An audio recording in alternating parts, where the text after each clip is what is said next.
Hello मेरे champion. तो कैसे हो आप सब? उम्मीद करता हूँ कि आप सब अच्छे होंगे, मस्त होंगे और जबरदस्त तरीके से अपने पढ़ाई को कर रहे होंगे। देखो आज के इस वीडियो में मैं आपको बहुत ही इंपॉर्टेंट टॉपिक बताने वाला हूँ, कंप्यूटर साइंस क्लास 11th और 12th वाले बच्चों के लिए। देखो ये वीडियो स्पेशली उन बच्चों के लिए बनाया जा रहा है जिनके सिलेबस में C++ है। ऑब्वियसली बात है यार, हम जेक वालों के लिए वीडियो बनाते हैं, तो जेक वाले बच्चों के लिए ही ये वीडियो है। देखो इस वीडियो में क्लास 12th वाले बच्चे ज़्यादा ध्यान देना, क्योंकि इस वीडियो में ज़्यादातर बातें हम क्लास 12th वालों के बच्चों के रिगार्डिंग कर रहे होंगे। देखो क्लास 12th वाले बच्चे ध्यान देना इस वीडियो में कि आज की इस वीडियो में हम लोग जो टॉपिक करने वाले हैं उसका नाम क्या है? Token, right. और इस वीडियो में हम टोकन कवर करेंगे और इस टोकन वाले टॉपिक से सिर्फ 10 मार्क्स के क्वेश्चन बन रहे होंगे। ध्यान देना, कितना? 10 मार्क्स के। तो 10 मार्क्स अगर आपके 12th बोर्ड में बनेंगे तो बहुत ज़्यादा मार्क्स हो जाता है, आप समझते हो। तो अगर आप चाहते हो कि 10 मार्क्स आपका बना रहे, छूटे नहीं, तो इस वीडियो को कंप्लीट देखो, तभी आप 10 मार्क्स गेन कर सकते हो, राइट। बहुत इंपॉर्टेंट टॉपिक है और ये बहुत बड़ा टॉपिक है। चलो आज के इस वीडियो में ब्रेक डाउन करते हैं। उससे पहले एक छोटा सा मैं आप लोग से बात कहना चाहता हूँ कि देखो बहुत मेहनत लगती है वीडियो बनाने में, तो प्लीज़ आप वीडियो को शेयर कर दिया करो, लाइक किया करो, कमेंट किया करो और चैनल को सब्सक्राइब कर दिया करो। बहुत बहुत धन्यवाद रहेगा अगर आप ऐसा करोगे तो। ठीक है, चलो आज के सेशन को शुरू करते हैं। तो नेक्स्ट पेज पे चले जाते हैं और बात करते हैं कि ये सारी चीज़ें है क्या। ठीक है, तो देखो यार हम लोग बात करने जा रहे हैं एक टॉपिक जिसका नाम क्या है? टोकन। क्या नाम है? टोकन। ठीक है, तो बात आती है कि सर इस टॉपिक का नाम है टोकन। क्या नाम है? टोकन। तो ये टोकन का मतलब क्या होता है? अरे सवाल बन रहा होगा ना दिमाग में कि अगर हम लोग टोकन की बात कर रहे हैं तो ये टोकन है क्या। देखो कई बार ये डायरेक्ट आपसे पूछ लेता है डिफिनेशन में, ठीक है, और ऑप्शन दिए हुए रहेंगे कुछ कुछ, तो वहाँ आप फंस जाते हो अगर आपको ये डिफिनेशन नहीं पता है तो सुनो, अगर हम यहाँ पे एक प्रोग्राम की बात करें, ठीक है, एक प्रोग्राम मान लो, ये क्या है? एक प्रोग्राम। ठीक है, तो इस प्रोग्राम में बहुत सारे पार्ट्स हैं। तो इस प्रोग्राम में एक ऐसा पार्ट्स भी रहा होगा जो इतना छोटा होगा, इस इंडिविजुअल पार्ट की बात कर रहा हूँ। इस इंडिविजुअल पार्ट को अगर हम लोग देखें तो ये इतना छोटा है, इतना छोटा है कि हम लोग फर्दर डिवाइड नहीं कर सकते। तो प्रोग्राम के अंदर इस तरीके के जो भी पार्ट्स होंगे उसकी उसी को क्या कहा जाएगा? लेक्सिकल यूनिट कहा जाएगा या फिर टोकन कहा जाएगा। इसी टोकन को क्या कहते हैं? लेक्सिकल यूनिट भी कहते हैं, ध्यान देना। तो जो बात मैंने आपको बताया उसी के अकॉर्डिंग अगर यहाँ पे हम डिफिनेशन लिखना चाहे तो क्या लिख सकते हैं? लिखो, यहाँ पे आप लिख सकते हो the smallest individual unit in a program is called token. क्या कहेंगे? टोकन। अच्छा सुनो, इसी टोकन को क्या कहा जाता है? लेक्सिकल यूनिट भी कहा जाता है। क्या कहा जाता है? लेक्सिकल यूनिट भी कहा जाता है, ध्यान देना। ठीक है, अब देखो इतना चीजें मैंने आपको बताया ना, इसी में से क्वेश्चन कैसे बनते हैं वो मैं आपको बताता हूँ। आपको ऐसे दे दिया रहेगा द स्मॉलेस्ट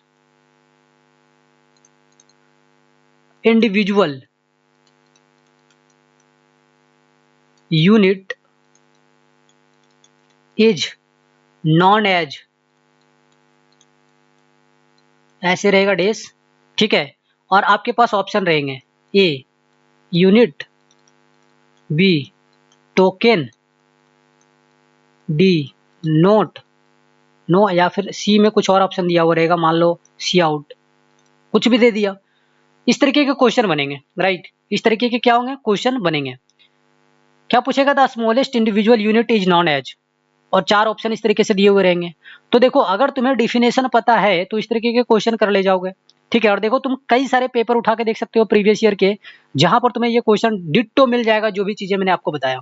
ठीक है, तो उसी के अकॉर्डिंग मैंने आपको बता दिया। तो इसका सही आंसर क्या होगा? टोकन होगा। क्या होगा? टोकन। इस चीज को ध्यान रखोगे तो इस तरीके के क्वेश्चन पूछे जाते हैं। चलो नेक्स्ट पेज में चलते हैं और इसके बारे में और भी बातें करते हैं। ठीक है, चलो, तो एक चीज मैं आपको बताना चाहूंगा कि ये टॉपिक बहुत लंबा है तो वीडियो थोड़ी सी लंबा होगी। ठीक है, तो आप कंसिस्टेंसी के साथ इस वीडियो को देखते जाना।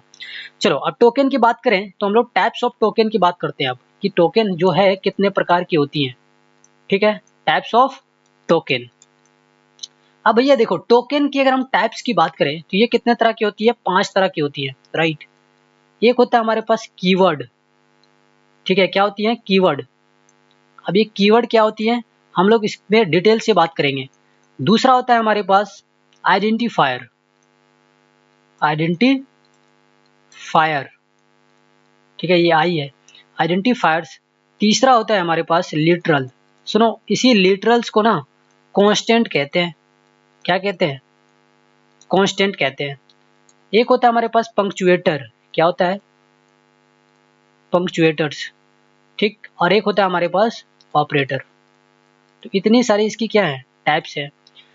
तो इन सारे टाइप्स को हमें क्या करना है? स्टडी करना है। अब देखो, इससे बहुत सारा क्वेश्चन आता है, समझ में आई बात?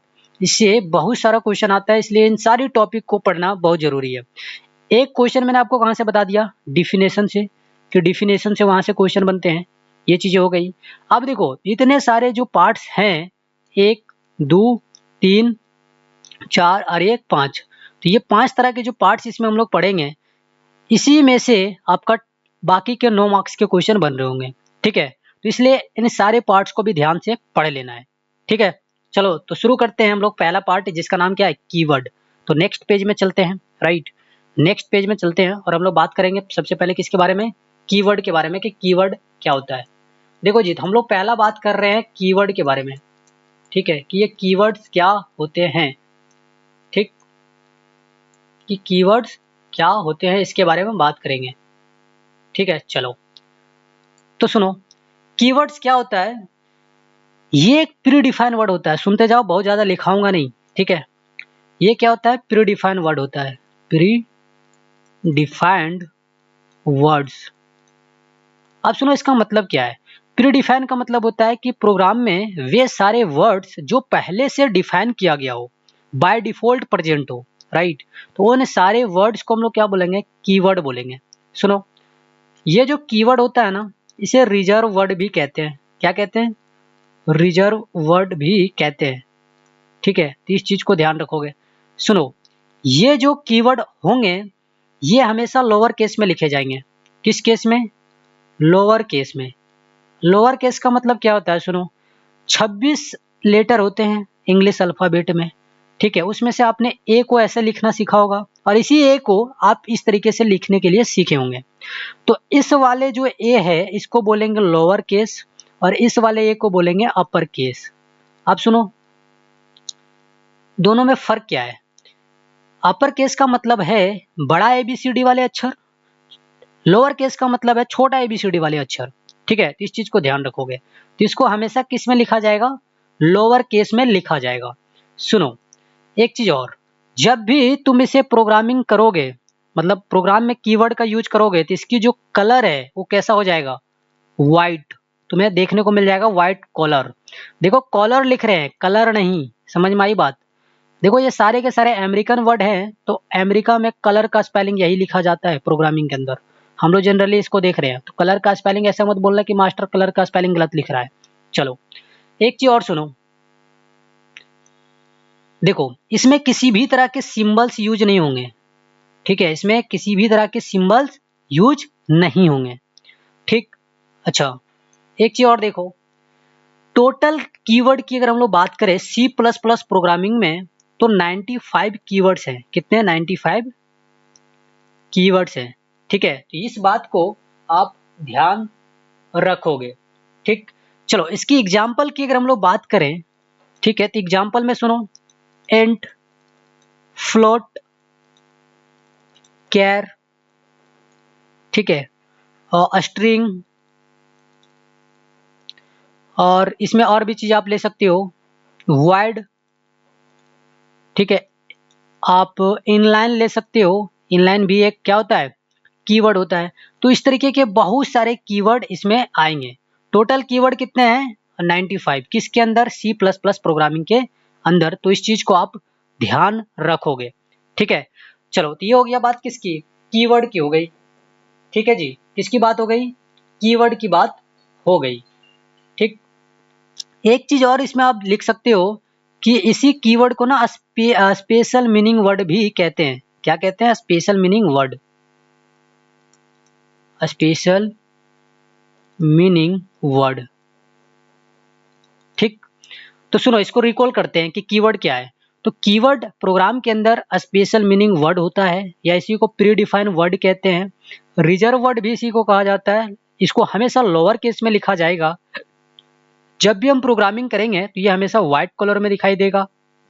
इसमें सिंबल वगैरह कुछ भी यूज नहीं होता है, सिर्फ लेटर यूज होते हैं। ठीक है, तो यहाँ पे लिख सकते हो यूज ओनली लेटर्स। ठीक है, इसमें सिर्फ लेटर यूज होते हैं। ठीक, अच्छा देखो तुमसे सवाल में और क्या पूछता है, तुमसे पूछता है सेट दे देगा अलग अलग।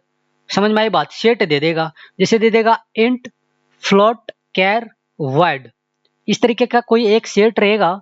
इसी तरीके के 4 सेट तुम्हारे पास दिए हुए रहेंगे, उसमें से एक सेट ऐसा रहेगा जिसमें सिर्फ कीवर्ड होंगे और तुमसे पूछ लेगा विच सेट इज करेक्ट। 4 सेट तुम्हारे पास दिए हुए रहेंगे और तुम्हें एक चूज करके बताना होगा कि कौन सा सही है। तो अभी जितने सारे कीवर्ड मैं बताऊंगा उन सारे कीवर्ड आप याद रख लेना। ठीक है, फिर आपको पता चल जाएगा कौन कौन कीवर्ड है, तो जब भी इस तरीके का सेट देगा तो आप इजीली बना ले जाओगे। ठीक है, क्योंकि आप पता चल जाएगा आपको कि ये सारे कीवर्ड है, तो उस सेट को आप आसानी से पहचान ले जाओगे। ठीक है, तो देखो 2 तरह के क्वेश्चन मैंने आपको बता दिया। चलो अभी इसको आगे रखते हैं। आगे हम लोग बात करेंगे दूसरा पार्ट का, जिसका नाम क्या है आइडेंटिफायर। क्या बताया मैंने, आइडेंटिफायर। ठीक है, आइडेंटिफायर दूसरा पार्ट है, आइडेंटिफायर, आइडेंटिफायर्स। ठीक है, सुनो आइडेंटिफायर क्या है। आइडेंटिफायर जो है ये उल्टा है किसका, कीवर्ड का। सुनो, कीवर्ड में मैंने आपको क्या बताया, कीवर्ड में मैंने बताया था कि कीवर्ड एक यूजर डिफाइन होता है, सॉरी प्री डिफाइन वर्ड होता है, लेकिन ये क्या होता है, ये यूजर डिफाइन होता है, ये यूजर डिफाइन वर्ड होता है, यूजर डिफाइन वर्ड्स होते हैं। ठीक, और इसमें सुनो, इसको ना lower case and upper case दोनों में लिखा जा सकता है, लोअर केस और अपर केस दोनों में लिखा जा सकता है। ठीक है, सुनो इसमें सिंबल यूज होते हैं, सिंबल यूज होते हैं, लेकिन वो सिंबल कौन सा होगा, अंडरस्कोर। कौन सा सिंबल होगा, अंडरस्कोर, इसके अलावा कोई भी यूज नहीं होगा। सुनो ये जो अंडरस्कोर का सिंबल है, इसमें देखो जब भी कोई चीजें स्टार्ट होगी या तो अंडरस्कोर से स्टार्ट होगी या कोई वर्ड से स्टार्ट होगा। ठीक है, ये कभी भी नंबर से स्टार्ट नहीं होगा, आइडेंटिफायर कभी भी नंबर से स्टार्ट नहीं होगा, या तो अंडरस्कोर से स्टार्ट होगा या किसी वर्ड से। अंडरस्कोर का मतलब समझते हो, जैसे मान लो मैंने यहाँ पे लिख दिया @, तो एक मैंने ये सिंबल लगाया, ये हाइपन है। ठीक है, इसकी बात नहीं कर रहे हैं, लेकिन हम यहाँ पे इसकी अगर बात करें नीचे बेस में अगर किसी सिंबल को यूज कर रहे हैं समथिंग लाइक दैट, तो इसको क्या बोला जाएगा, अंडरस्कोर। ठीक है, चलो समझ में आ गया बात। ठीक है, तो इतनी सारी बातें आपको क्या करना है, याद रखना है। तो ये क्या है, यूजर डिफाइन वर्ड है, इसे लोअर और अपर केस दोनों में लिख सकते हैं। ठीक है, इसमें सिंबल यूज होता है और वो सिंबल कौन सा है, अंडरस्कोर का सिंबल है, याद रखना। ठीक है, ठीक, चलो इसमें अगर हम और भी बात करें तो इसमें हम क्या बात कर सकते हैं कि ये रिजर्व वर्ड नहीं होता है।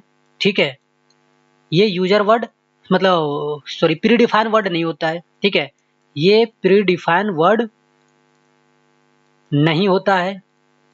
ठीक है, सुनो ये जस्ट लाइक वेरिएबल होता है, मतलब वेरिएबल के जैसा होता है, जस्ट लाइक वेरिएबल। ये वेरी करता है पर्सन टू पर्सन, आप जैसे मर्जी वैसे लिखो।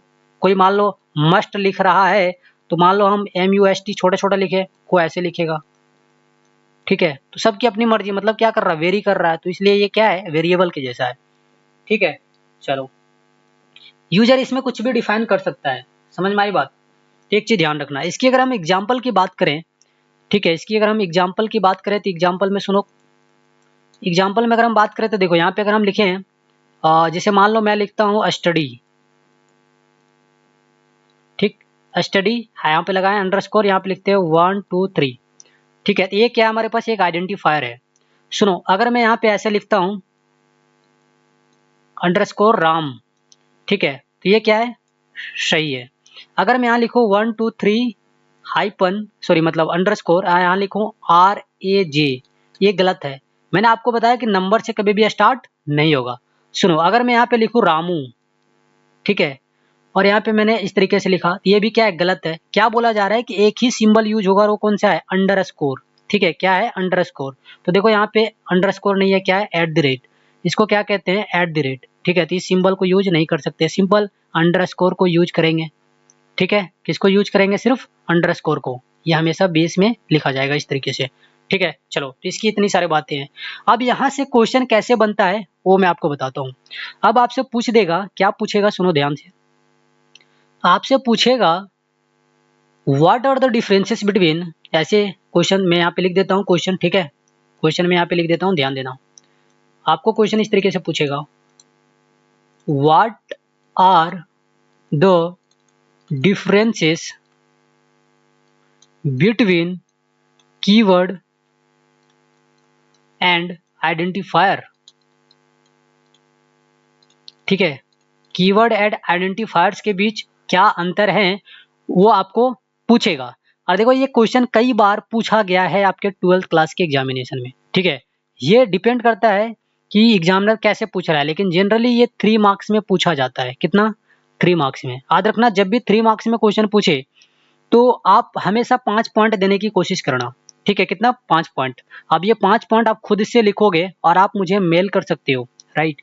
मेल करने का तरीका क्या है? एक मैं आपको देता हूँ जीमेल आईडी, वो है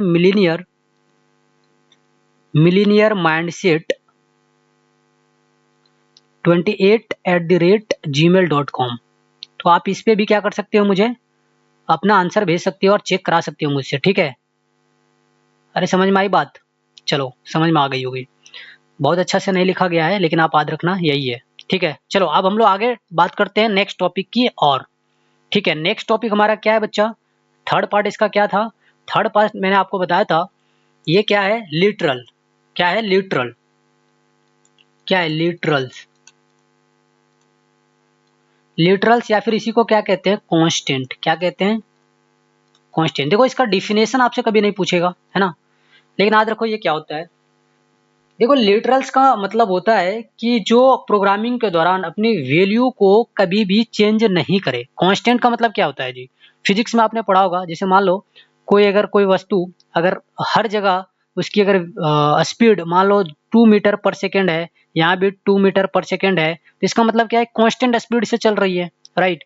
उसी तरीके से अगर प्रोग्रामिंग में कोई एक ऐसा वेरिएबल होगा जो अपना वैल्यू को चेंज ही नहीं करेगा, जो है वही हर जगह है, तो उसे क्या कहा जाएगा? लिटरल कहा जाएगा, ठीक है।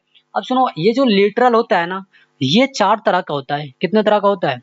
4 तरीके का होता है, ठीक है। इसमें से जो पहला आता है उसे कहते हैं इंटीजर। क्या कहते हैं? इंटीजर। देखो ये सारे के सारे जो होते हैं ना, बहुत बड़े बड़े पार्ट्स हैं, तो ध्यान देना। यहाँ से क्वेश्चन आते हैं, कैसे आएंगे अभी बताऊंगा, अभी वीडियो को देखते चले जाओ, ठीक है। तो पहला है कि हमारे पास इंटीजर कांस्टेंट या इंटीजर लिटरल, ठीक है। दूसरा आता है हमारे पास फ्लोटिंग। क्या कहते हैं इसको? फ्लोटिंग। फ्लोटिंग कांस्टेंट, ठीक है। तीसरा हमारे पास आता है कैरेक्टर कांस्टेंट। क्या आता है? कैरेक्टर कांस्टेंट, ठीक। और चौथा हमारे पास आता है स्ट्रिंग कांस्टेंट। अब देखो मेरी राइटिंग बहुत अच्छी नहीं है बच्चा, तो इस पे ध्यान मत देना, आपको जो बता रहा हूँ उस पे ध्यान देना, ठीक है। क्या है? स्ट्रिंग कांस्टेंट, ठीक है। तो ये 4 तरह की पार्ट आते हैं किसके अंदर? लिटरल के अंदर आते हैं। अब देखो मैं आपको जो पढ़ा रहा हूँ ना, वो बहुत इंपॉर्टेंट है ही, लेकिन आपको इसमें और भी चीजें क्या देखनी है कि मैं जितना बताया उसमें से कुछ और एक्स्ट्रा चीजें अभी तक पूछी गई है क्या? अब ये बातें आपको कब पता चल रही होगी? जब आप पीवाईक्यू लगाएंगे। अगर आपको कुछ और एक्स्ट्रा बातें लगती हैं कि हाँ इस टॉपिक के अंदर होती हैं, कुछ एडवांस में क्वेश्चन पूछा जाता है, तो आप उस चीज को ना कमेंट में मेंशन कर देना, ताकि बाकी बच्चे भी सीख ले वहां से देखने के बाद, क्योंकि आजकल के बच्चे वीडियो से ज्यादा कमेंट पढ़ते हैं, है ना। चलो, तो लिटरल की बात कर रहे थे, कांस्टेंट की बात कर रहे थे। ये 4 तरह के होते हैं, integer constant, floating constant, character constant, string constant, ठीक है। तो चलो इसमें हम लोग पहला बात करते हैं इंटीजर कांस्टेंट के बारे में। याद रखना अभी हम टोकन का थर्ड पार्ट की बात कर रहे हैं, और इस थर्ड पार्ट के अंदर ये सारे के सारे चीजें आए हैं, ठीक है। तो इस चीज को आप ध्यान रखोगे, ठीक है। चलो तो अब हम लोग बात करते हैं लिटरल का फर्स्ट पार्ट, जिसका नाम क्या है? टोकन, सॉरी क्या नाम है उसका? नाम है इंटीजर कांस्टेंट, ठीक है। थोड़ी सी जुबान मेरी भी फिसल जाती है राहुल गांधी जैसी। चलो तो हम लोग पहला की बात करेंगे यहाँ पे, क्या? इंटीजर कांस्टेंट की। Integer constant. अब सुनो ये इंटीजर कांस्टेंट क्या होता है? देखो इंटीजर कांस्टेंट एक ऐसा कांस्टेंट होता है जो हमेशा डिस्प्ले करेगा, किस चीज को? डिस्प्ले करेगा हमेशा डेसिमल नंबर को, डेसिमल नंबर को। डेसिमल नंबर का मतलब क्या होता है कंप्यूटर में, ये चीजें ध्यान रखना। देखो 0 से लेकर के 9 तक के जो नंबर आते हैं ना, इसे कहा जाता है डेसिमल नंबर। कंप्यूटर के अंदर 0 से 9 तक के जो डिजिट आएंगे, इस डिजिट को क्या कहते हैं, डेसिमल डिजिट कहते हैं। ठीक है, अब सुनो, मैथ में तुमने ऐसे पढ़ा होगा जैसे 0.9 है तो यहाँ पे पॉइंट है, मतलब ये डेसिमल नंबर है। नहीं, यहाँ पे हम बात इस तरीके के नहीं करेंगे। यहाँ डेसिमल का मतलब है गोटा नंबर। कैसा नंबर? गोटा नंबर। ठीक है, गोटा मतलब खड़ा नंबर। ठीक है, गोटा नंबर की बात करेंगे जिसमें पॉइंट नहीं हो। ठीक है, जिसमें पॉइंट नहीं हो। ठीक है, तो इस चीज को ध्यान रखोगे। चलो, तो इतनी बातें समझ में आती हैं कि कंप्यूटर साइंस में जब भी अगर हम लोग बात करेंगे कंप्यूटर के अंदर डेसिमल नंबर का, तो डेसिमल नंबर का मतलब होता है गोटा नंबर जिसमें पॉइंट वगैरह कुछ भी ना हो। ठीक, तो इंटीजर कांस्टेंट का मतलब होता है एक ऐसा कांस्टेंट जो हमेशा डिस्प्ले करेगा कंप्यूटर के अंदर गोटा नंबर को। ठीक है, तो इसको लिखना तो कैसे लिख सकते हो, सुन के लिख लो। Those constant which is used for display the only decimal number in programming is called integer constant. ठीक है, गोटा नंबर मतलब समझ रहे हो, सिर्फ 0 से 9 तक के डिजिट में से ही किसी को क्या करेगा, डिस्प्ले करेगा। ठीक है, जैसे मान लो 2, 3, 4 ऐसे एक साथ लिखा है 2, या यहाँ लिख दिया हम 3000, तो इस तरह के नंबर को ये क्या करेगा, डिस्प्ले करेगा। तुम बोलोगे नहीं 30.30, अरे 30.30 ये हमें शो करेगा इसके अंदर, नहीं, डेसिमल का मतलब यहाँ ये नहीं होता। ठीक, आई होप आपको बातें समझ में आ रही होगी। सुनो, तो इतनी बातें हो गए कि यहाँ पे डेसिमल नंबर को क्या करेगा, शो करेगा। डेसिमल नंबर मतलब 0 से लेके 9 तक के नंबर। ठीक, सुनो, इसमें जो जगह घेरेगा, जैसे मान लो अगर तुमने कंप्यूटर के अंदर 2 लिखा तो इसका कुछ ना कुछ साइज रहा होगा ना। तो इंटीजर कांस्टेंट का जो साइज होता है ये 2 बाइट होता है। कितना? 2 बाइट। किसके लिए? हर एक डिजिट के लिए। ठीक, एग्जाम्पल की बात करते हैं। जैसे मान लो अगर मैं यहाँ पे लिख दिया 2000, अगर मैं बोलूँ कि इसका साइज क्या है, तो साइज क्या होगा, तो देखो 2 के लिए 2 बाइट आएगा, 2 के लिए 2 बाइट, 0 के लिए 2 बाइट, फिर से 0 के लिए 2 बाइट, फिर से 0 के लिए 2 बाइट। मतलब हर एक डिजिट के लिए सेपरेटली 2 बाइट्स आते जाएगा। तो यहाँ पे देखो टोटल कितने हैं, 4, तो यहाँ कितने हो जाएगा हमारे पास, 8 बाइट। ठीक है, 4 डिजिट है तो कितना आंसर हो जाएगा, 8 बाइट। तो इस तरीके के क्वेश्चन यहाँ पे क्या होता है, पूछा जाता है। ठीक है, चलो अब हम लोग नेक्स्ट बात करते हैं लिटरल कांस्टेंट की सेकेंड पार्ट का, जिसका नाम क्या था, जिसका नाम था फ्लोटिंग कांस्टेंट। क्या नाम था, फ्लोटिंग कांस्टेंट। ठीक है, तो यहाँ पे दूसरा हम लोग बात करेंगे जिसका नाम क्या है, फ्लोटिंग कांस्टेंट। चलो, तो दूसरा हम लोग यहाँ पे बात करते हैं जिसका नाम है फ्लोटिंग कांस्टेंट। अच्छा, थोड़ा सा मैं पीछे जाकर के कुछ चीजें और बताना चाहता हूँ। ठीक है, पीछे में जाकर के कुछ और चीजें बताना चाहता हूँ, उसे लिख लो। जिस देखो इंटीजर कांस्टेंट की हम लोग बात करते हैं ना, तो इसकी साइज क्या होती है, 2 बाइट। ठीक, अब इस इंटीजर को छोटा नाम से लिखा जाता है जिसे कहते हैं इंट। इसका छोटा नाम क्या है, इंट। इंट का मतलब होता है इंटीजर, इसका पूरा नाम क्या है, इंटीजर। ठीक है, अब देखो ये जो इंट हम लोग लिखते हैं ना, ये इंट क्या है, ये इंट जो है हमारे पास ये कीवर्ड होता है। ये क्या होता है, कीवर्ड होता है। ठीक है, अभी एग्जांपल मैंने आपको दिया था ना स्टार्टिंग में, इंट, फ्लोट, कैर। हाँ, तो ये क्या होता है, कीवर्ड होता है, इसको ध्यान रखोगे। तो इंटीजर का छोटा नाम क्या है, इंट। चलो अब नेक्स्ट पार्ट पे बढ़ते हैं। चलो, अब हम लोग यहाँ बात करेंगे फ्लोटिंग कांस्टेंट के बारे में कि फ्लोटिंग कांस्टेंट क्या होता है। तो देखो, फ्लोटिंग कांस्टेंट का मतलब होता है एक ऐसा कांस्टेंट जो प्रोग्रामिंग में डेसिमल नंबर को भी दिखाए, decimal number plus fractional number. Fraction मतलब समझ रहे हो, अरे फ्रैक्शन का मतलब जैसे मान लो यहाँ पे मैंने 10 ले लिया और बट्टे में 3, इसका क्या आएगा आंसर, 3.33, ऐसा ही कुछ आएगा ना। तो यहाँ पे देखो डेसिमल आ रहा है ना, मतलब पॉइंट आ रहा है, तो इसमें गोटा नंबर भी दिखाएगा और बिना गोटा नंबर भी दिखाएगा। जिसमें मतलब पूरा सेपरेट अगर नंबर की बात करें 40, तो ये गोटा नंबर है। यहाँ पे अगर हम बात करें 40.2, तो ये हमारे पास फ्रैक्शन नंबर है। तो देखो इसमें गोटा नंबर को भी दिखा सकता है और फ्रैक्शन नंबर को भी दिखा सकता है। तो एक ऐसा कांस्टेंट जिसका यूज हम लोग डेसिमल नंबर और फ्रैक्शनल नंबर दोनों को डिस्प्ले करने के लिए करें, तो उसे क्या कहते हैं, फ्लोटिंग कांस्टेंट कहते हैं। सुनो, इस फ्लोटिंग कांस्टेंट की जो वैल्यू होती हैं वो होती हैं 4 बाइट। ठीक है, इसकी जो साइज होती हैं वो कितनी होती हैं, 4 बाइट होती हैं। ठीक है, कितनी होती है, 4 बाइट। इस फ्लोटिंग कांस्टेंट का छोटा नेम जो है, शॉर्ट नेम, वो है फ्लोट। ठीक है, शॉर्ट नेम क्या है, फ्लोट। समझ में आई बात। तो याद रखना फ्लोटिंग कांस्टेंट का वैल्यू कितना होता है, 4 बाइट, हर एक डिजिट के लिए, पॉइंट के लिए नहीं होता। चलो इसका छोटा नाम क्या है, फ्लोट। एग्जाम्पल की अगर हम लोग बात करें तो एग्जाम्पल में जैसे मान लो मैं यहाँ पे लिख दिया 40.402। तो यहाँ पे देखो कितने डिजिट हैं टोटल, टोटल 5 डिजिट है। तो एक एक डिजिट के लिए कितना आएगा, 4 डिजिट आएगा। तो 5 है तो 4 इंटू कितना हो जाएगा, 5, और ये टोटल कितना हो जाएगा, 20 बाइट। ठीक है, 4 के लिए 4 बाइट, ठीक है, 0 के लिए 4 बाइट, 4 के लिए 4 बाइट, 0 के लिए 4 बाइट, 2 के लिए 4 बाइट, 4 पचे कितना हो गया, 20। ठीक है, तो इतना जो मैंने यहाँ पे लिखा है इसमें टोटल जो साइज एक्वायर कर रहा होगा प्रोग्रामिंग के अंदर वो कितना करेगा, 20 बाइट्स करेगा। ठीक है, इतना ध्यान रखोगे, हाँ रखना पड़ेगा। चलो इसमें और भी बहुत कुछ नहीं है, राइट, बहुत कुछ इसमें, बहुत ज़्यादा कुछ आपको नहीं जानना है। समझ में आई बात। तो बता दिया फ्लोटिंग कांस्टेंट एक ऐसा कांस्टेंट जिसका यूज हम लोग करते हैं डेसिमल नंबर और फ्रैक्शनल नंबर दोनों को डिस्प्ले करने के लिए। इसका छोटा नाम फ्लोट होता है और इसकी जो साइज होती है वो 4 बाइट होती है हर एक डिजिट के लिए।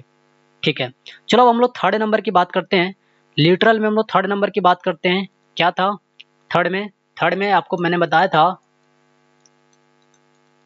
कैर कांस्टेंट के बारे में। ठीक है, या इसी को कैरेक्टर कांस्टेंट भी कहते हैं, कैरेक्टर कांस्टेंट। सुनो इसका काम क्या है, वो सुनो ध्यान से। इसका काम है कि कंप्यूटर में जब भी हम किसी लेटर को लिखें, डिजिट को लिखें, ठीक है, जैसे ए, सॉरी डिजिट नहीं लेटर, ए हो गया, बी हो गया, सी हो गया, इस तरीके के अगर हम डिजिट लेटर को लिख रहे हैं तो इसके लिए हम कैरेक्टर कांस्टेंट का यूज करेंगे। ठीक है, तो एक ऐसा कांस्टेंट जिसमें हमें लेटर दिखाई देता हो, मतलब इंग्लिश अल्फ़ाबेट दिखाई देते हो या उसको दिखाने के लिए यूज करते हो, तो उसको क्या बोलेंगे, कैरेक्टर कांस्टेंट बोलेंगे। अब देखो इसको जो है ना हमेशा डबल कोट में लिखा जाएगा, सॉरी सिंगल कोट में लिखा जाएगा। ठीक है, किस चीज में लिखा जाएगा, सिंगल कोट में लिखा जाएगा।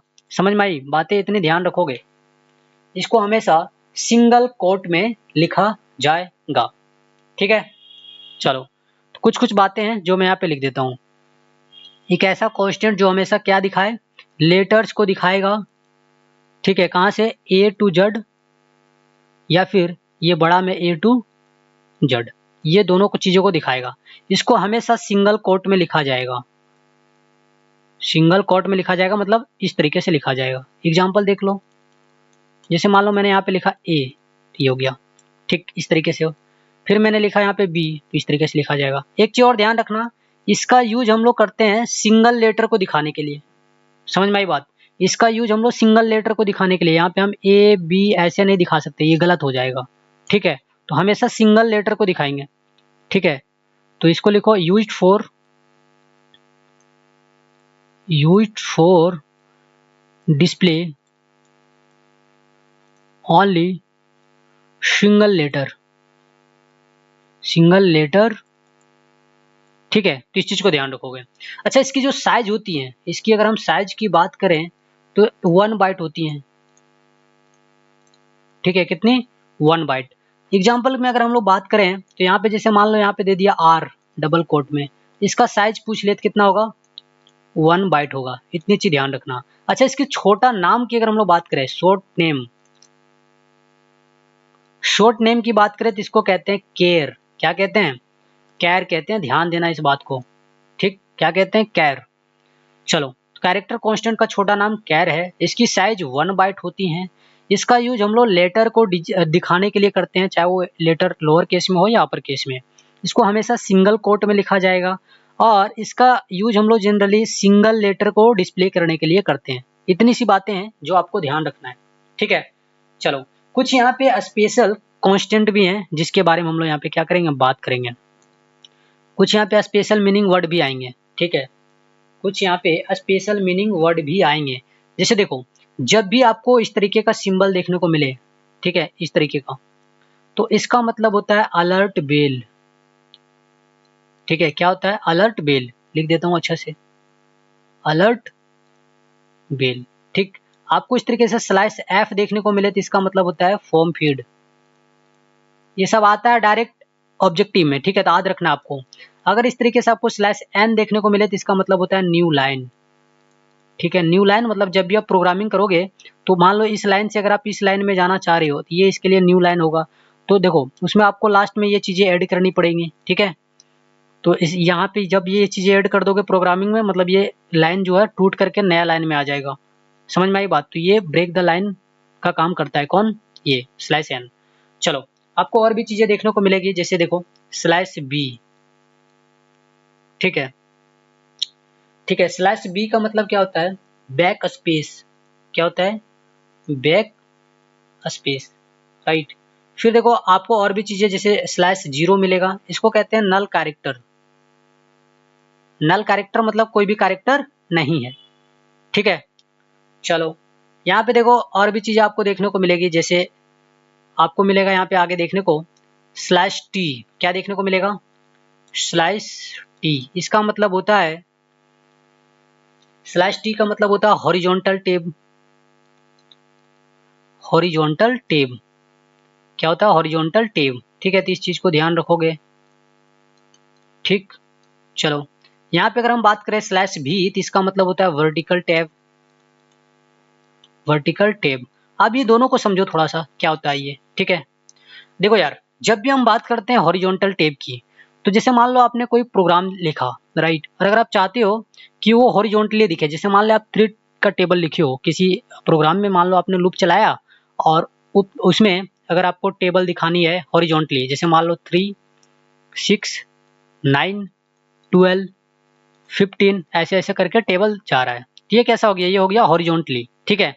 लेकिन इसी चीज को अगर हम देखो हॉरिजॉन्टली जब भी दिखाना हो तो इसके लिए हम क्या करेंगे? यूज स्लैश टी, इस चीज को, ठीक है। चलो लेकिन अगर हमें इसी चीज को दिखाना हो वर्टिकली तो उसके लिए यूज करेंगे किसको?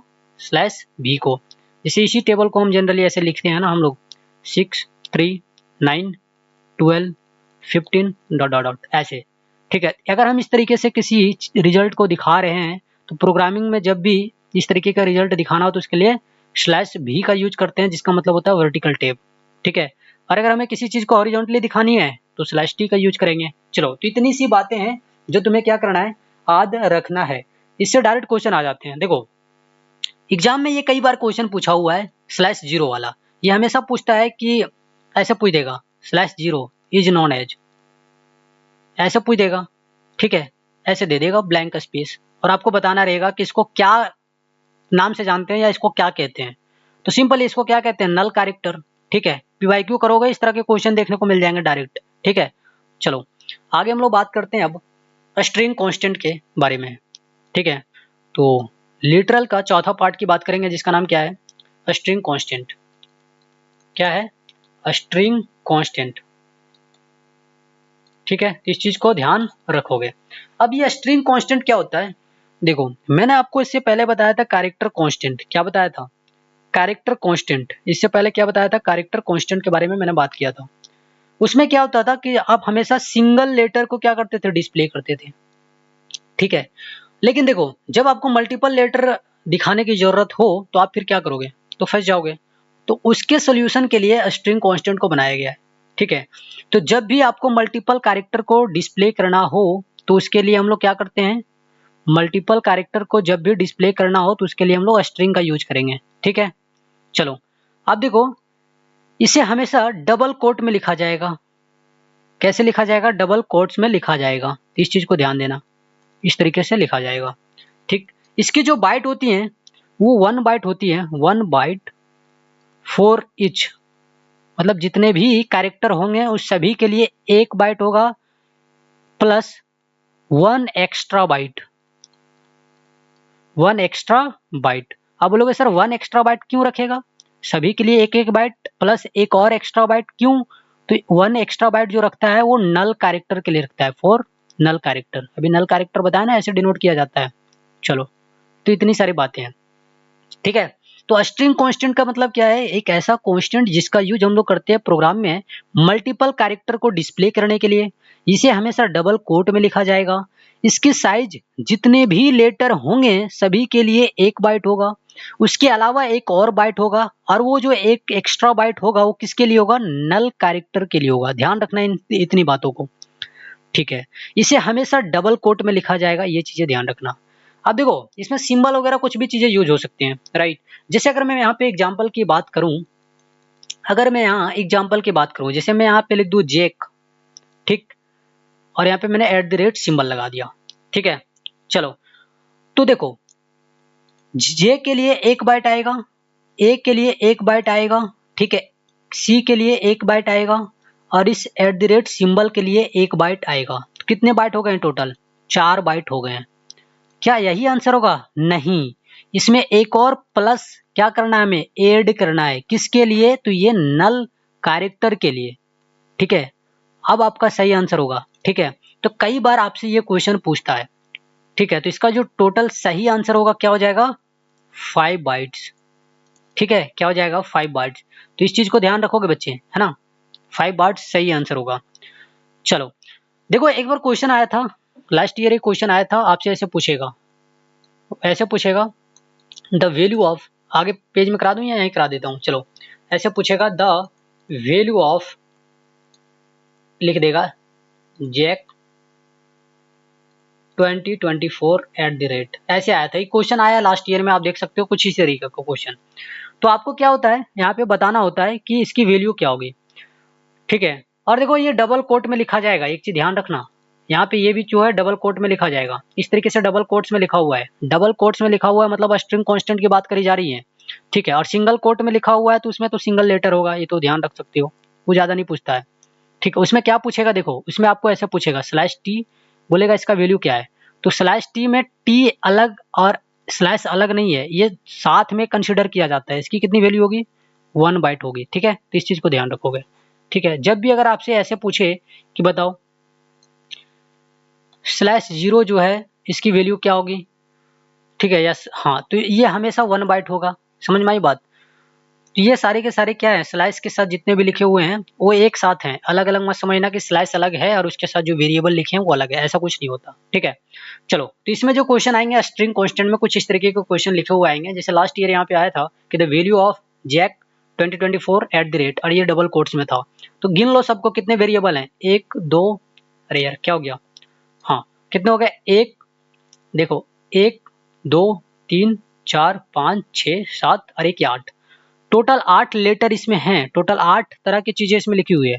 तो 8 बाइट आंसर होनी चाहिए, लेकिन कहता है कि एक एक्स्ट्रा बाइट रखता है, तो 8 और 1 कितना हो गया, 9। तो इसके लिए जो सही आंसर होगा क्या होगा, 9 बाइट होगा। क्या होगा?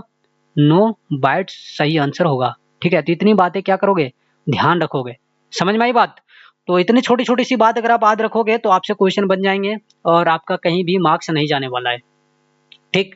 तो ये मैंने 1 2 3 4 पार्ट मैंने कवर कर लिया, किसका, लिटरल्स का। अभी लिटरल्स चल रहा था, ठीक है।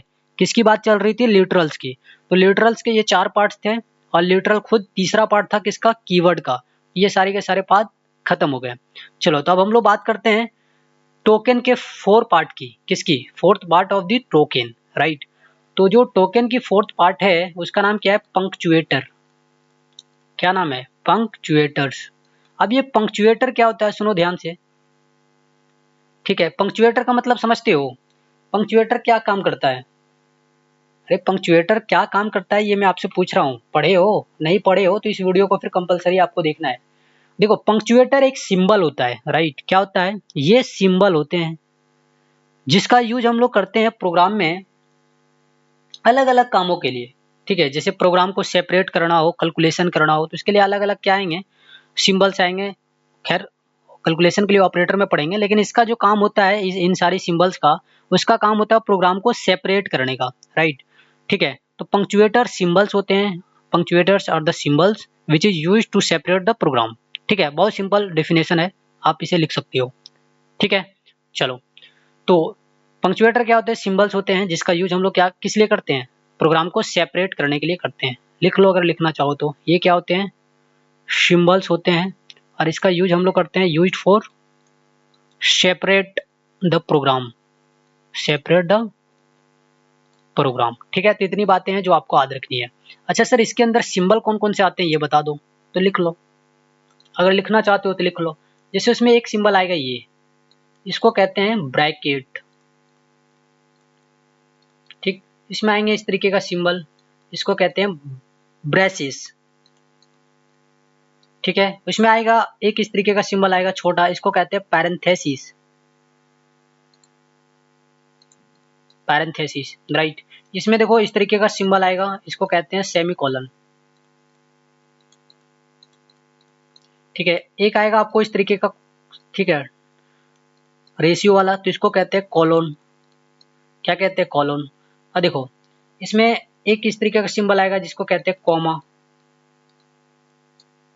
अरे समझ में आ रही है बातें, बातें समझ में आ रही है, कमेंट किया करो, ठीक। इसमें देखो एक सिंबल आएगा, ये थोड़ा अच्छा से बना लेता हूं, तो इसको कहते हैं एस्टेरिस्क। देखो ये बहुत बार एग्जाम में आया है, इस सिंबल को भूल जाता है लोग, क्या नाम है। जनरली सबको लगता है मल्टीपल का सिंबल है, ऑप्शन में भी मल्टीपल लिखा हुआ रहता है, टिक कर देते हैं, लेकिन वो ध्यान नहीं देते कि एक ऑप्शन में एस्टेरिस्क लिखा हुआ है। कंप्यूटर की बात कर रहे हैं हम लोग, तो कंप्यूटर में एस्टेरिस्क लिखा हुआ रहता है, ठीक है, तो इस चीज को ध्यान दोगे। अरे समझ आई बात, समझ आई होगी। चलो एक सिंबल इस तरीके से आएंगे, इसे कहते हैं इक्वल साइन, क्या कहते हैं, इक्वल साइन, ठीक। इसमें देखो इस तरीके का सिंबल देखने को मिलेगा, इसे कहते हैं पाउंड साइन, क्या कहते हैं, पाउंड साइन, ठीक है। तो इतनी सारी बातें हैं जो आपको ध्यान रखनी है, ठीक है। तो इस तरीके के क्वेश्चन यहाँ से बनते हैं।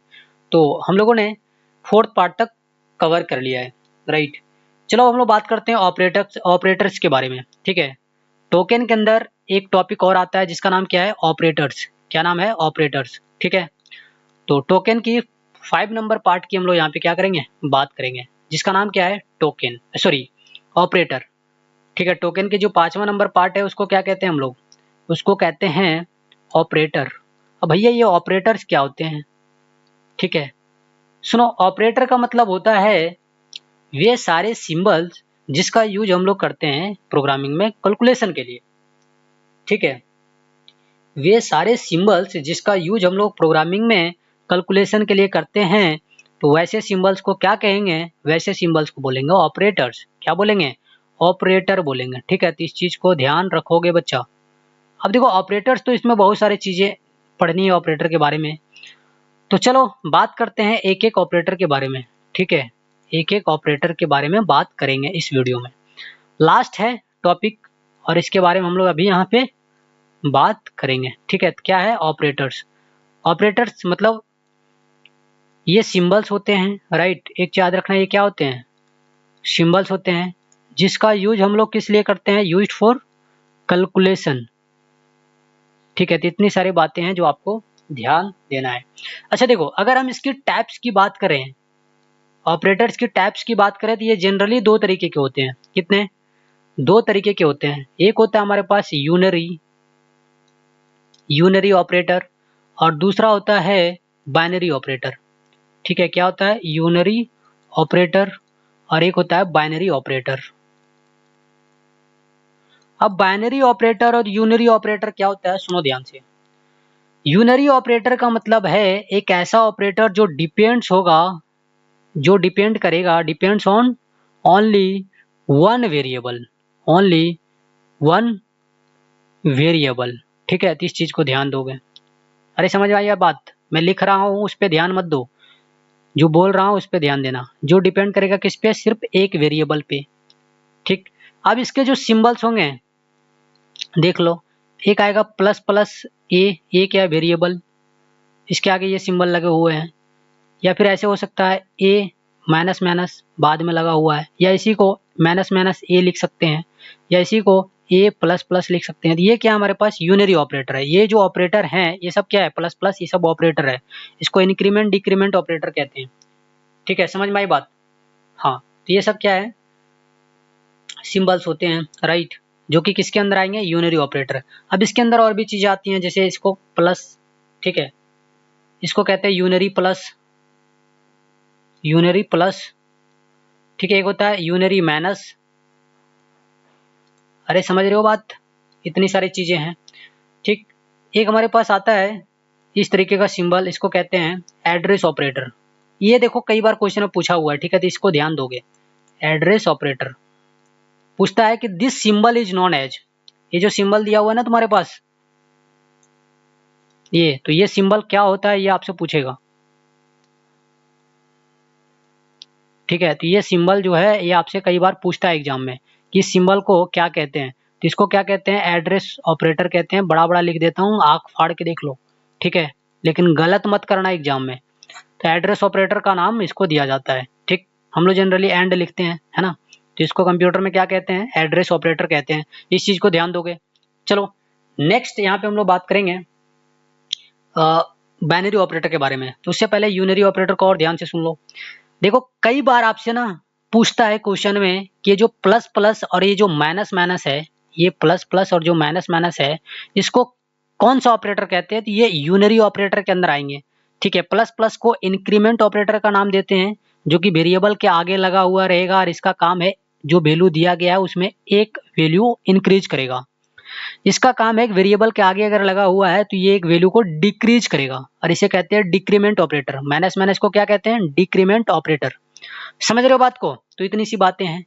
देखो इसमें प्लस का सिंबल के बारे में पूछ लेता है कि बताओ इस सिंबल को किस नाम से जानते हैं। तो क्या कहते हैं, इसको यूनरी प्लस कहते हैं। माइनस को क्या कहते हैं, यूनरी माइनस कहते हैं।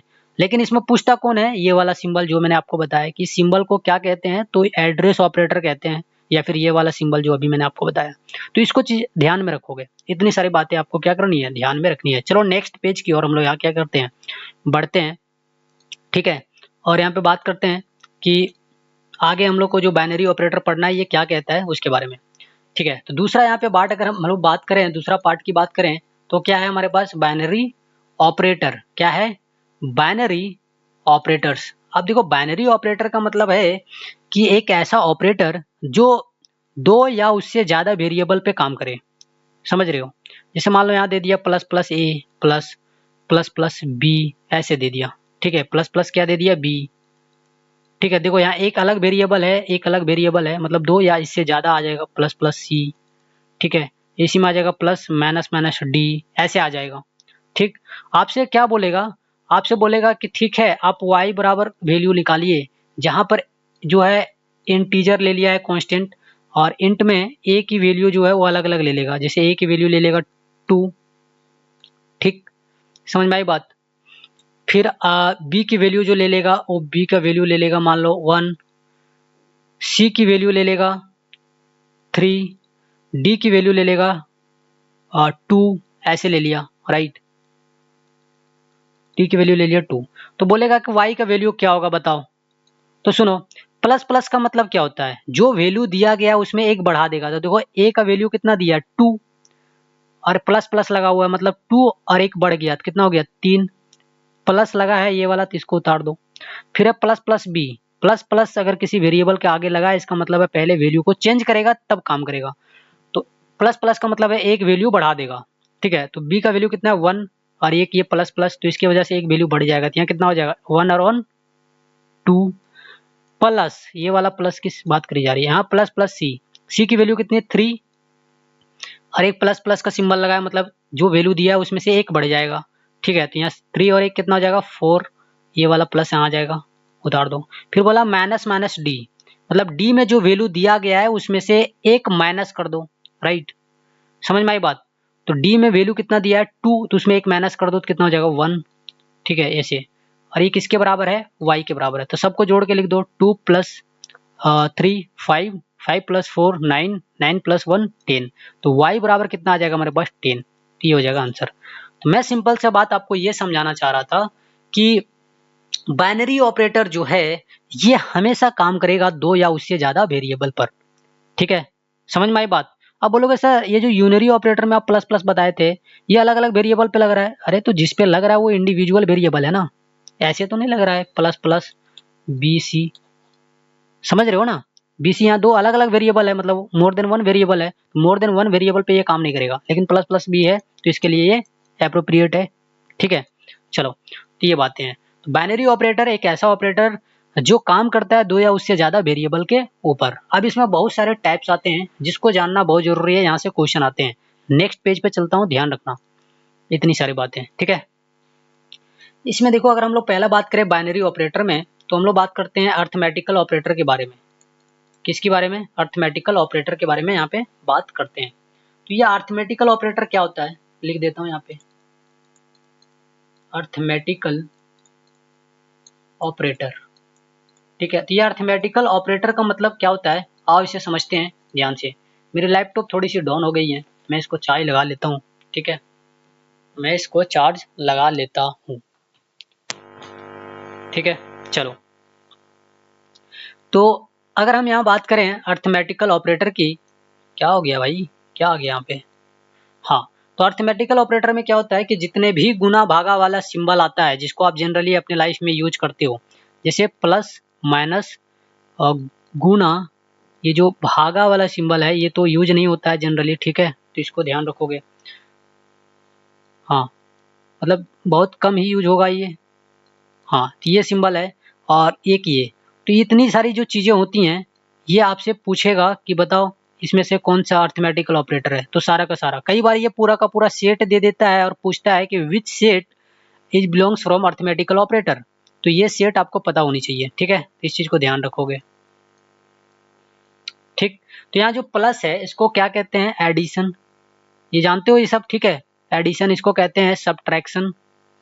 ठीक है, इसको कहते हैं मल्टीप्लिकेशन, इसको कहते हैं डिवीजन, और इसको कहते हैं क्या, रिमाइंडर। रिमाइंडर या फिर इसी को कहा जाता है मॉडुलस। क्या कहते हैं, मॉडुलस। ठीक है, तो इतनी सारी बातें आपको क्या करनी है, याद रखनी है। चलो, यहाँ पे अगर हम लोग बात करें, तो अगर हम लोग यहाँ पे इस पे बात करेंगे, दूसरा ऑपरेटर, बाइनरी ऑपरेटर के अंदर दूसरा ऑपरेटर की बात कर रहे हैं, जिसका नाम क्या है, लॉजिकल ऑपरेटर। क्या नाम है, लॉजिकल ऑपरेटर। ठीक है, लॉजिकल ऑपरेटर। अब भैया ये लॉजिकल ऑपरेटर का मतलब क्या होता है, सुनो। तो देखो, इसमें इस तरीके का सिंबल देखने को मिलेंगे। ठीक है, मैं लिख नहीं रहा हूँ सही से, ऐसे सिंबल आप जानते हो ना, एंड, हाँ, इस तरीके के सिंबल यहाँ पे देखने को मिलेंगे। ठीक, ठीक है, तो ये होता है लॉजिकल ऑपरेटर का सेट। इस सिंबल को कहते हैं लॉजिकल एंड। क्या कहते हैं, लॉजिकल एंड। ठीक, इसको कहते हैं लॉजिकल और, लॉजिकल और, इसको कहते हैं लॉजिकल नॉट। क्या कहते हैं, लॉजिकल नॉट। तो इतनी सारी बातें आपको क्या करनी है, ध्यान रखनी है। कई बार ये वाला पूछ लेता है कि सिंबल को क्या कहते हैं, तो लॉजिकल एंड कहते हैं, ध्यान रखना। ठीक है, समझ में आई बात। चलो, आगे हम लोग यहाँ पे बात करेंगे, इसमें और भी ऑपरेटर्स आते हैं उसके बारे में, कि आगे और ऑपरेटर क्या क्या हैं इसके बारे में। ठीक है, तो चलो नेक्स्ट पेज पे हम लोग बढ़ते हैं। ठीक है, तो नेक्स्ट पेज पे चले जाते हैं और फिर हम लोग यहाँ पे बात करते हैं कि अगला ऑपरेटर क्या कह रहा है हमसे। तो सुनो, अगला ऑपरेटर है हमारे पास शिफ्ट ऑपरेटर। क्या है, शिफ्ट ऑपरेटर। अब भैया इस शिफ्ट ऑपरेटर का मतलब क्या होता है, सुनो। जब भी आप प्रोग्रामिंग करोगे तो इस तरीके के सिंबल तुम्हें देखने को मिलेगा। इस सिंबल को कहते हैं शिफ्ट लेफ्ट। क्या कहते हैं, शिफ्ट लेफ्ट। ठीक, एक मिलेगा ऐसे, इस सिंबल को कहते हैं शिफ्ट राइट। ठीक है, तो इस चीज को ध्यान रखोगे। अब इसको याद करने का तरीका देखो, जिधर कौन बन रहा है, शिफ्ट लिख के उधर का नाम लिख दो। जैसे लेफ्ट साइड की तरफ क्या बन रहा है, कौन, ये क्या हो गया, शिफ्ट लेफ्ट। ठीक, जिधर मुंह खुला है उधर की बात नहीं करेंगे। इसमें देखो कौन किधर बन रहा है, कौन बन रहा है राइट साइड की तरफ, तो शिफ्ट राइट। तो ये हो गया याद करने का तरीका, इसको याद रखोगे। ठीक है, चलो जी। अच्छा देखो, इसमें यूज जो होती है ना, इसके बातें थोड़ी सी याद रख लो। इस सिंबल का यूज हम लोग जनरली करते हैं डिस्प्ले करने के लिए। ठीक है, प्रोग्राम जब भी आप लिख रहे होंगे तो आपको पता होगा सी आउट लिखते होंगे और इस तरीके का सिंबल लगाते होंगे। मतलब सी आउट का यूज हम लोग क्यों करते हैं, डिस्प्ले करने के लिए। सी आउट का मतलब क्या होता है, कंसोल आउटपुट। तो जब भी आउटपुट को डिस्प्ले करना हो, व्हेन, ये सिंबल हम लोग क्या करेंगे, यूज कर रहे होंगे जब। ठीक है, चलो। और जब भी इंसर्ट करना हो, इंसर्ट, ठीक है, क्या करना हो, इंसर्ट। तो जब भी इंसर्ट करना हो तो उसके लिए हम लोग क्या करते हैं, इंसर्ट करने के लिए इस वाले सिंबल का यूज करते हैं। समझ में आई बात, हाँ। तो इंसर्ट में देखो, सीन आप लिखते होंगे, सीन ए की वैल्यू लिख रहे हैं, बी की वैल्यू लिख रहे हैं, इस तरीके से। तो उस समय कौन सा सिंबल यूज करते हैं, ये वाला। तो ध्यान रखना इतनी सी बातें जो मैंने आपको बताया। ठीक, चलो आगे यहाँ पे हम लोग बात करेंगे नेक्स्ट ऑपरेटर के बारे में, जो कि बाइनरी ऑपरेटर के अंदर आते हैं, जिसका नाम है असाइन ऑपरेटर। क्या नाम है, असाइन ऑपरेटर या असाइनमेंट ऑपरेटर, जो बोलो आप। ठीक है, असाइन ऑपरेटर या असाइनमेंट ऑपरेटर दोनों सेम ही है। ठीक है, तो इतनी बातें क्या करनी है आपको, याद रखनी है, जितना मैंने बताया आपको। अब असाइन ऑपरेटर के अंदर क्या क्या आएंगे सर बता दो, सुनो ध्यान से। असाइन ऑपरेटर में हम लोग जब भी बात करेंगे, असाइन ऑपरेटर या असाइनमेंट ऑपरेटर की जब भी बात करेंगे तो ध्यान देना, इसमें बहुत सारी चीजें आती हैं जिसको आपको ध्यान रखना है, ठीक है। जैसे देखो इसमें आएगा ये वाला सिंबल जिसको कहते हैं असाइन, ठीक। फिर आता है हमारे पास प्लस इक्वल टू, इसको कहते हैं असाइन प्लस, असाइन प्लस, ठीक। फिर आएगा माइनस इक्वल टू, तो इसको बोलते हैं असाइन, अरे ऐसे नहीं ऐसे, इसको कहते हैं असाइन माइनस, ठीक है। तो इस चीज को ध्यान रखोगे। एक आता है हमारे पास इस तरीके का सिंबल, इसको क्या कहते हैं, यहाँ इक्वल टू लगेगा, इसको कहते हैं असाइन प्रोडक्ट। मतलब सिंबल जो है उसको ध्यान में रखना है, कौन प्लस है कौन माइनस है, उसके आगे लगा दो इक्वल टू का साइन, ठीक है। और नेमिंग जब करो तो उस सिंबल के नेम के आगे लगा दो असाइन, समझ में आई बात। चलो इसको कहते हैं असाइन प्रोडक्ट। तो इतनी सारी बातें आपको क्या करनी है, याद रखनी है, ध्यान देना, ठीक है। तो इतनी सारी बातें आपको क्या करनी है, याद रखनी है, तभी आप बहुत अच्छा मार्क्स ले आ पाओगे, वरना आप नहीं ला सकते हो अच्छा मार्क्स अगर याद नहीं रहा ये सारी चीजें तो, ठीक है। चलो नेक्स्ट पन्ने पे जाते हैं और बात करते हैं नेक्स्ट ऑपरेटर के बारे में, जो कि क्या है, रिलेशनल ऑपरेटर। ये तो भाई ये देख लो तुम लास्ट ईयर पूछा हुआ है, रिलेशनल ऑपरेटर क्या होता है, ये रिलेशनल ऑपरेटर इसकी बात कर लेते हैं। इसमें इस तरीके के सिंबल आएंगे, ठीक है, समझ में आई बात। तो इस तरीके के सिंबल आएंगे जिसे आपको क्या करना है, याद रख लेना है कौन किसके लिए है और नाम क्या है इसका, ठीक है। खैर मैं भी बता रहा हूँ, तो ये सारे के सारे यहाँ पे हमें देखने को मिलेंगे, ठीक। चलो कुछ बातें हैं जो मैं यहाँ पे बताता हूँ। जैसे देखो ये जो सिंबल है इसको क्या कहते हैं, ग्रेटर देन, ग्रेटर देन, इसको कहते हैं लेस देन, ठीक। इसे कहते हैं ग्रेटर देन इक्वल टू, क्या कहते हैं, ग्रेटर देन इक्वल टू। बच्चे एक चीज ध्यान देना, मैं आपको यहाँ पे बता रहा हूँ इंपॉर्टेंट बात। आप मैथ में ना ऐसे लिखते हो, मतलब इसी चीज को ऐसे लिखते हो, राइट, या फिर ऐसे जो चीजें हैं इसी को आप ऐसे लिख देते हो। तो यहाँ पे ऐसे नहीं लिखना आपको, कंप्यूटर साइंस में ये वाला सिंबल आपको कहीं भी देखने को नहीं मिलेगा, ध्यान देना एक बात, ठीक है। तो आपको इस तरीके की स्ट्रेटजी नहीं लगानी है, जब भी आप प्रोग्राम सॉल्व करो आपको इस तरीके की स्ट्रेटजी लगानी है। ग्रेटर देन इक्वल टू लिखना है देन इसको लिखो, लेस देन इक्वल टू लिखना है इसको लिखो। अरे समझ में आई बात, ध्यान रखना इन सारी चीजों को वरना गलत हो जाएगा, ठीक।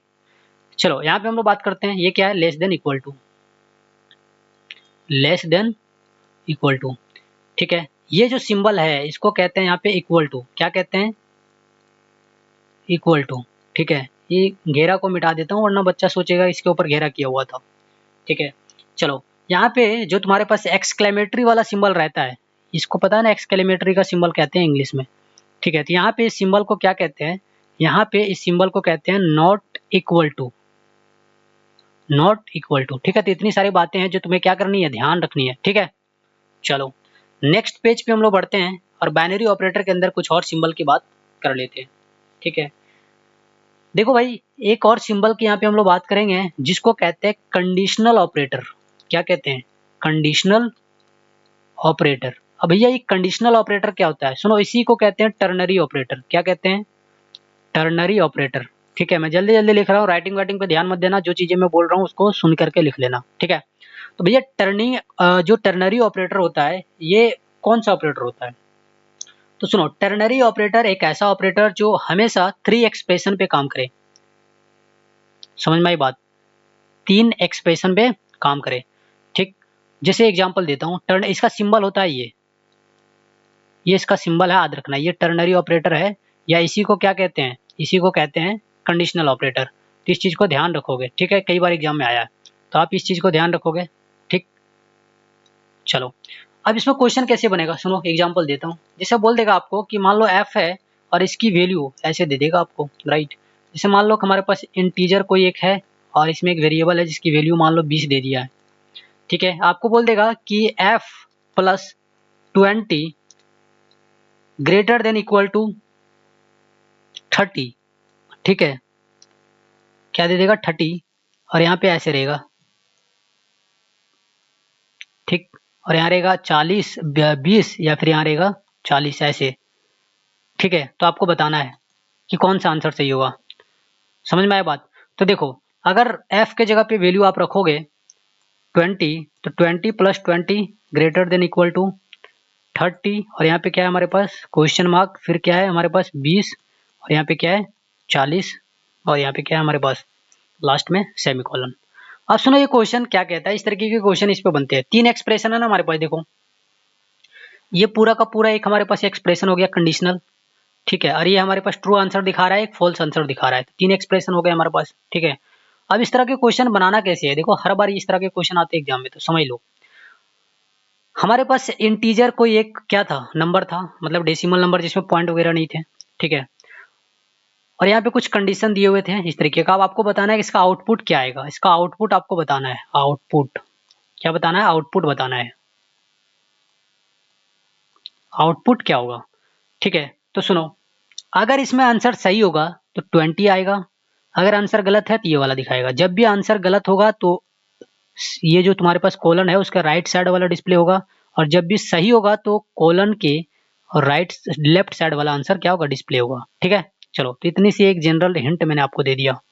अब उसके हिसाब से देखो, अगर f की वैल्यू 20 रखे तो 20 + 20 क्या हो गया हमारे पास 40, राइट, कितना हो गया 40। ये बोल रहा है ग्रेटर देन इक्वल टू 30, ये कंडीशन है पूरा का पूरा।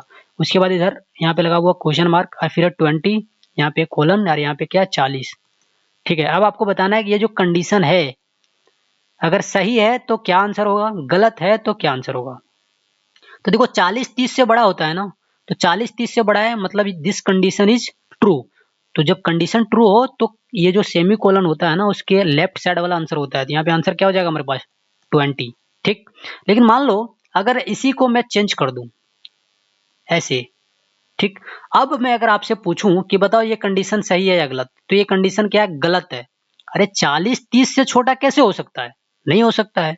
तो 40 30 से छोटा नहीं होगा, that means the given condition is false. जब कंडीशन फॉल्स हो तो यहाँ पे जो तुम्हारे पास कोलन का सिंबल होता है, इस कोलन के सिंबल के राइट साइड वाला क्या होता है, आंसर होता है। तो अब आंसर क्या हो जाएगा हमारे पास, अब आंसर हो जाएगा हमारे पास 40। 40 will be true answer for this condition.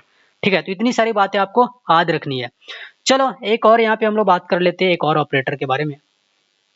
ठीक है, एक और ऑपरेटर की यहाँ पे हम लोग बात कर लेते हैं। ठीक है, लास्ट ऑपरेटर जो हमारे पास आता है बाइनरी ऑपरेटर के अंदर, इसको कहते हैं class member operator. Class member operator क्या कहते हैं, class member operator, class member operator. ठीक है, अब ये क्लास मेंबर ऑपरेटर क्या होता है सुनो, इसी को कहते हैं स्कोप रेजुलेशन, और इसके लिए सिंबल होता है पता है ये, अरे सही से बना देता हूँ सब, प्रोपोर्शनल का सिंबल जानते हो आप, हाँ वही होता है इसका। इस सिंबल को कहते हैं स्कोप रेजुलेशन, क्या कहते हैं। ठीक है, तो इतनी सी बातें हैं जो आपको किसके अंदर पढ़नी थी, जो कि आपको पढ़नी थी टोकन के अंदर। ठीक है, तो आई होप ये वीडियो आपको पसंद आई होगी। अगर वीडियो पसंद आई तो वीडियो को लाइक किया करो, चैनल को सब्सक्राइब किया करो। देखो चाहे इस वीडियो को आप क्लास 10th वाले क्लास 11th वाले देख रहे हो या क्लास 12th वाले, दोनों के लिए ये वीडियो बहुत ज्यादा इंपॉर्टेंट था। ठीक है, तो आज के ये वीडियो यहीं पे एंड करते हैं। और बच्चे मैं जाते जाते एक चीज बोलना चाहूंगा, नेक्स्ट पेज पे चला जाता हूँ फिर मैं बोलूंगा। देखो नेक्स्ट पेज पे जाकर के मैं बोलता हूँ कि देखो इस चैनल को आपको क्या करना है, सब्सक्राइब करनी है। क्या करनी है, सब्सक्राइब करनी है, वीडियो को शेयर करनी है, लाइक करनी है। ठीक है, और एक प्यारा सा कमेंट करना है कि आज का ये सेशन आपको समझ में आया या नहीं इसके रिगार्डिंग। ठीक है, मेरा नाम है राजू और मैं आपको प्यार से कहता हूँ कि आप मुझे राजू भैया बुलाना, तो आप कमेंट में मेरा नाम भी लिख सकते हो अगर आप मुझे प्यार करते हो तो। आज के लिए इतनी सारी बातें थी आपके लिए सीखने को, तो आई होप आपको ये वीडियो से काफ़ी मज़ा आया होगा और आप बहुत कुछ चीज़ें सीखे होंगे। मैंने आपको बोला था कि ये टॉपिक बहुत ज़्यादा इंपॉर्टेंट है, आप यहाँ से 10 मार्क्स के क्वेश्चन कर सकते हो। अब आपको पता चल गया होगा कि क्वेश्चन किस तरीके से आ रहे हैं, किस तरीके के क्वेश्चन पूछे जाएंगे और 10 मार्क्स कैसे लाए जा सकते हैं। ये सारी चीज़ें मैंने आपको इस वीडियो में बता दिया था। आई होप ये वीडियो आपको पसंद आई होगी, बार बार कह रहा हूँ। तो चलो आज के इस वीडियो को यहीं पे एंड करते हैं। तो वीडियो को उसी तरीके से देखा करो, ठीक है, और कहीं भी कुछ चीज़ें समझ में नहीं आती है तो कमेंट किया करो। बहुत बहुत धन्यवाद। जय हिंद, वंदे मातरम। एग्जाम को फोड़ दो, एग्जाम तुम्हें ना फोड़ पाए ऐसी शक्ति अपने अंदर बिल्ड कर लो। Thank you.